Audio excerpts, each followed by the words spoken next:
Hey, thinking shooters, welcome back. On this video, we're going to talk about the Hawke Sidewinder 30 first focal plane 4 to 16 by 50. Let's go.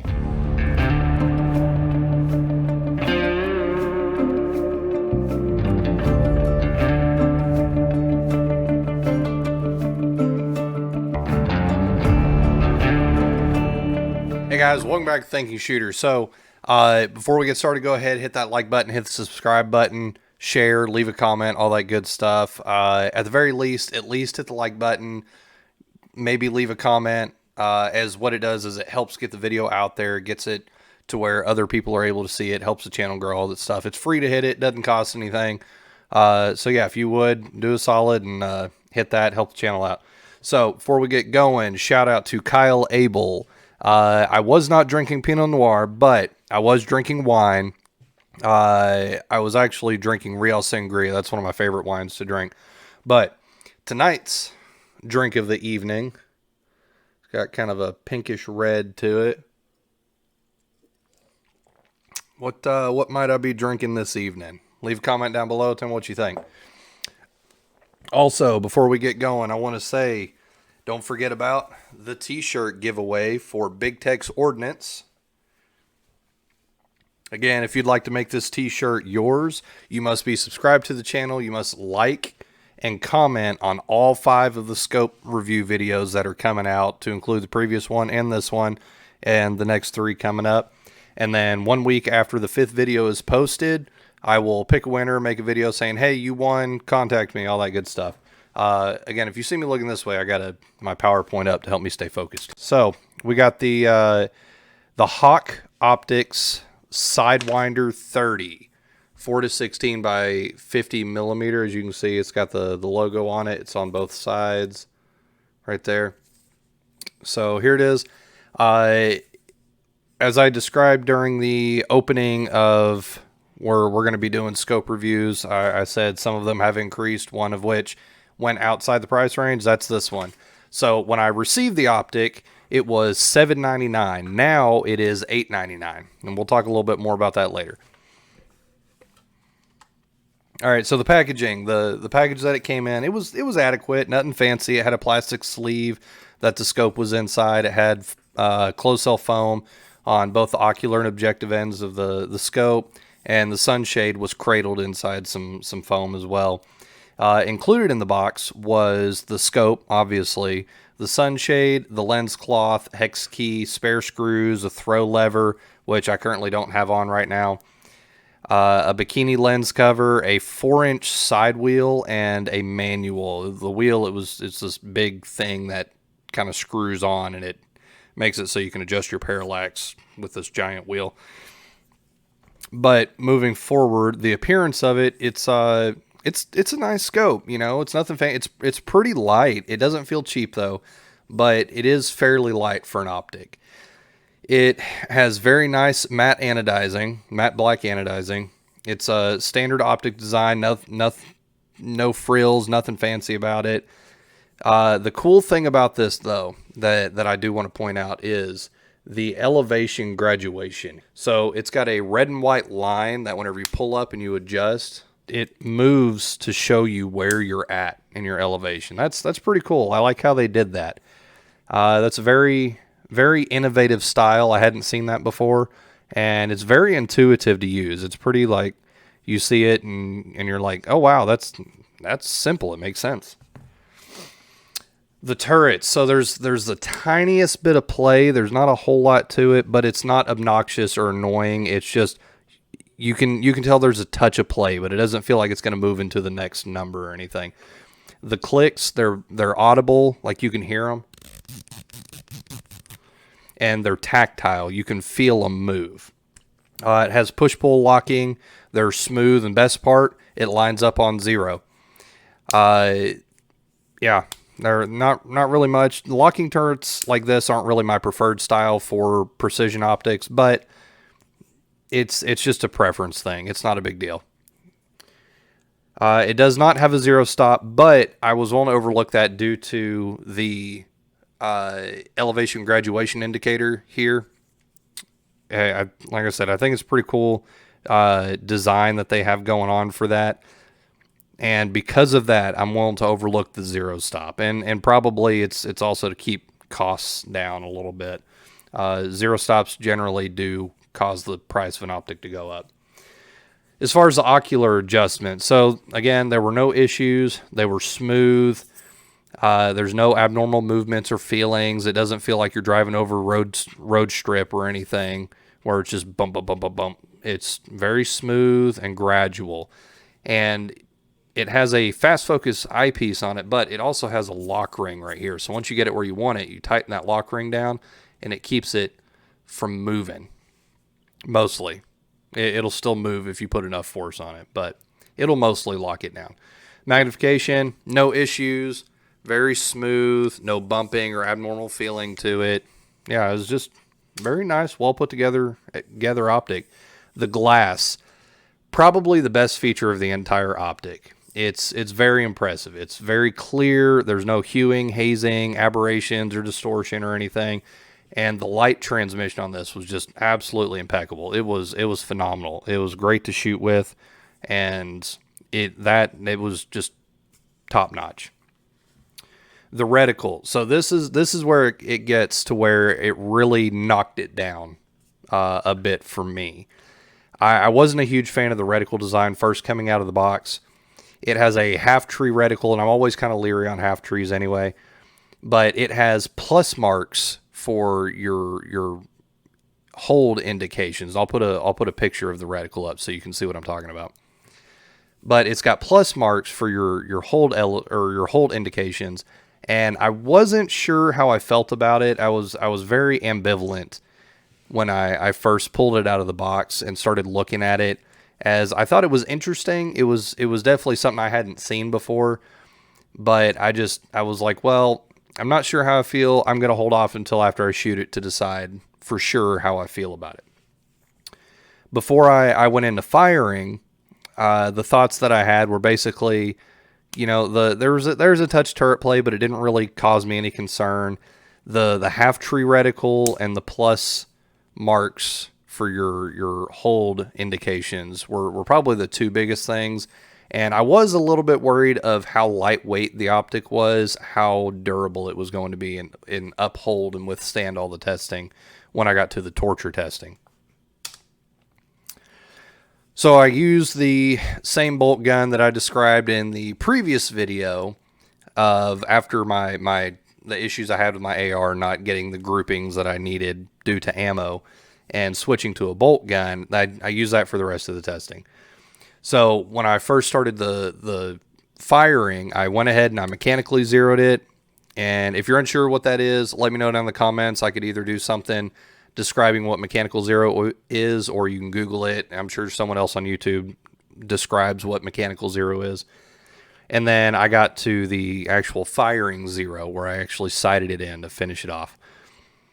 I didn't have any issues. I fired a group of 3, made a correction, fired another group of 3, made another correction, and fired another group of 3 just to confirm, that's where I was at.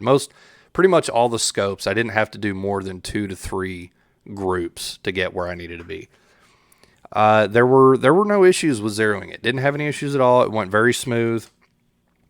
And from there, I went through and did the box test. So for those of you that aren't familiar with the box test, basically you have your target in the center, and then you have a target up on the top right, target up on top left, target on the bottom right, or bottom left, and then target on the bottom right, all 1 mil from center. So 1 mil up right, 1 mil up left, 1 mil down left, 1 mil down right. And I hold center every time that I shoot.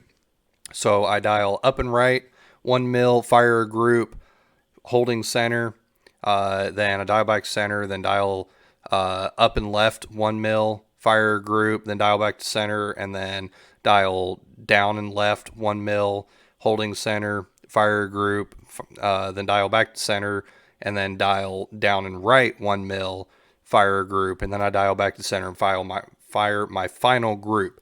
So I end up having my first and last group in the center, and then each subsequent group I would have 1 in the top right, 1 in top left, 1 in bottom left, and 1 in bottom right. So that's how that works. Once I finished it, I didn't have any issues at all. It went, like I said, it went very smooth. It tracked very well.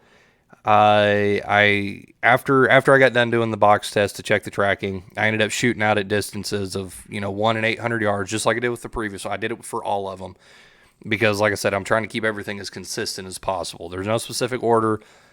I do believe that I left out I was shooting 10-inch plates in the previous video, but that's what I was shooting. I got out to about 600 yards with hold over, and around 300 when I was shooting is where I really decided, yeah, I'm not really digging these plus sign for my mill hold indications. The plus marks just seemed like they're too big to finally aim to pinpoint where I was trying to aim at for holdover. But other than that, I didn't really have any issues at all. So then I move on to my torture test, and this thing actually did pretty good. I was quite surprised. So again, the torture test, it's to test the optic's durability and kind of put the scope through its paces and test the limits of it. The objective is not to break the optic. It's just putting it through tests that I thought were reasonable to expect a quality scope to go through. So during all the drops, drop 1, dropped it on the elevation. There was no shift in 0. It didn't affect the tracking at all. Same thing for drop 2 on the windage. I dropped it straight on the windage. No shift in 0, no effect on tracking. Same for drop 3, which was on the parallax, so the big knob. Dropped it directly on that. There was no shift in 0, no effect on tracking for any of it. It did really good for the drops. I was quite surprised. The water test, where I ran it under running water for a minute, and then I did a tracking test, and then submerged it for a minute. Both of them, no issues, no shift in 0, no effect on tracking, and there was no water in the tube. Then I did the heat test, where I put it in the oven for 10 minutes at 170 degrees. Again, no issues, no effect on 0, no effect on tracking. It was cool enough to handle with bare hands in about a minute due to its lightweight construction. That was pretty cool. And then the cold test, put it in the freezer for half an hour and pulled it out, got down to I think like 3 degrees, something like that, and then going from 3 degrees and then rapidly into like 78, 80 degrees, it's going to cause condensation on the lens. But there weren't any issues. The adjustments were stiff. They were a little stiff and hard to move and didn't quite want to go. But that's pretty common with most optics. Once they get down to that kind of temp, they want to kind of stiffen up a little bit. But once it warmed up, it moved no problem. There was no shift in 0, no effect on tracking. The front lens was hazed across its diameter of the lens. But it was thin and it wasn't concentrated right in the center. So the image, though it was slightly hazed, it was still very usable. Like I wouldn't hesitate to shoot if I had to with it. It was still very usable. It didn't render the optic useless. After about 5 to 7 minutes of sitting in the ambient temp, fog was completely gone. So, yeah. My final thoughts. It was impressive. It really was. It held up very well, but it wasn't without its flaws. It held up to every test that I threw at it, even with it being as lightweight and having the concerns of it being, I don't know how it's going to hold up.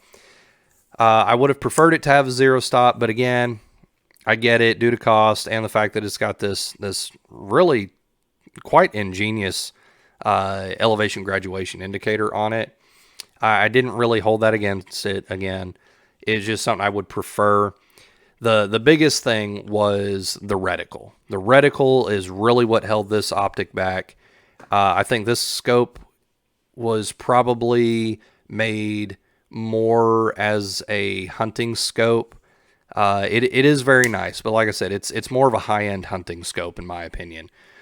If you already have the scope or you plan on buying it because you like it for a hunting scope and it did hold up very well, I think it's great and it's usable for long range. But if you said, hey, I want to get into long range, this probably is not the scope that I would recommend. There are other scopes that I'd say, hey, why don't you look at something else?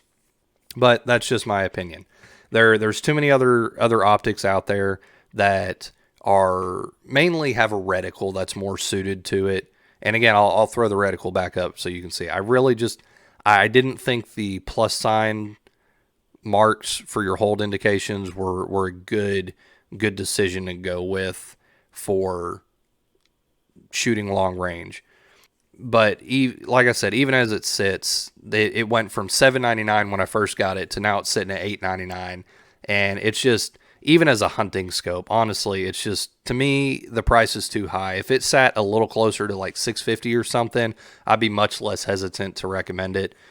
If it, like I said, you could shoot long range with it, but I think it would be a good starting place if you already own it or you got it for hunting and then decided to get into it. But I would recommend later on, if you get serious about long range shooting, you need to get a scope that's a little more suited to it. So I did, like I said in the previous video, I reached out to all the companies and told them, I did a 15-page write-up and for each of the optics, and I sent it to each respective company, and I told them my thoughts. Everybody was happy with it. The techs were happy with it. They did have some comments, as the marketing rep that I was dealing with told me that the techs wanted to talk to me and kind of discuss some of the decisions made on the scope. And so they reached out to me and basically told me what I thought. Their biggest things were, they said I made comments about the lack of a zero stop and it having a half tree reticle. And I told him, I said, I'm guessing it's most likely due to cost, and because, zoomed in all the way, a half tree, that's all you're going to see anyway. And they were like, yeah, that's pretty much what it was. They said the exclusion of the zero stop was to keep the price down, and it's a feature they wanted to include on their flagship Frontier line. And in regards to the half tree reticle, they said kind of what I had thought about it being a hunting scope was it is geared more towards hunting than long range, and because of that, you shouldn't probably need more than 5 mils of hold on a hunting scope. And like I had stated, when you zoom in all the way, you lose the lower half and you're only going to see down to the 5 mils in this anyway. So that's why they ended up doing the half tree design. And so I ended up asking, I said, so the reticle, the plus sign thing, why did they do that? And they told me that the reticle design choice is because it's what's used on their BDC reticles and their Endurance and Vantage line. And the sales rep said that it was very popular. And on top of that, it was just different and unique. But I did voice my concerns about that reticle style. They told me that they think I would probably enjoy one of their Frontier line optics much better for long range shooting. So I'm going to reach out after this goes out and try to see if maybe they might want to, hook me up so I can do a review on that one and let you guys know on that. But no promises. I'll have to get in touch with them. And I did ask them about the price increase. I was like, well, I know I said I'd like to see this, and obviously it's y'all's company, y'all's scope, y'all are going to do what you want with pricing and everything, but why was the decision made when it's already sitting at $7.99, which is pretty high? Why did y'all bump it up to $8.99? And the tech told me, he said, well, he's not in charge of that, but from what he speculates, it's probably most likely due to an increase in manufacturing and material cost. Okay, I get it, but it's already, I don't know. I'm kind of mixed on that. Like I said, it is a phenomenal scope. It really is. The reticle is what really held it back. It's a great high-end hunting scope, but it's just not quite suited for long range, and I couldn't recommend that with the other options out there. So, whatever. In closing, guys, don't forget about the T-shirt giveaway. Again, Big Tech's Ordnance. If you want this shirt, subscribe, like, comment. Make sure you like and comment on all 5 scope review videos. Again, it's free, doesn't cost anything to click the button. It helps the channel grow. Even if you don't want the shirt, like, maybe even comment. Helps get it in the algorithm, get it into the view of more people so the channel can grow. Other than that, tell me what your thoughts are. What are some things you'd like to see in the future? And head over to Instagram. Check us out on Instagram at The Thinking Shooter. Other than that, guys, I hope you learned something. Make it make sense. Bye.